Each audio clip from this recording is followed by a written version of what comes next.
nakaway ko nung sa road rage.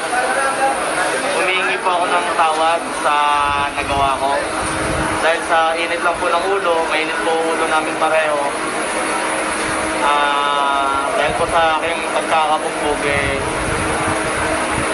nawala na po ako sa aking sarili dahil masahit na po yung nararamdaman ko eh. Paano nag-umpisa lahat, sir? Paano nag-umpisa yun? Nagmamadali lang naman po talaga ako nun, sir, kasi naka-assign po ako. Okay.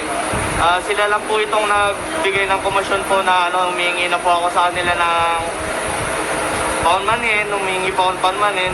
Yung isa pong naka-helmet po talaga masyado pong mainit talaga eh. Sabi ko sa kanya, tayo, huwag ka masyado mainit. Sabi ko gano'n, hanggang sa, pinagmumura po ako. Tapos natamaan po ng kamay niya yung brother ko. Okay. Tanguso. Tapos doon na po kami nag-init dalawa. Doon na po kami. Trigger kayo dahil pinakmaan din kayo. Opo, yes po.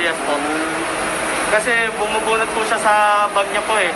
Tapos pinagmumura po ako eh.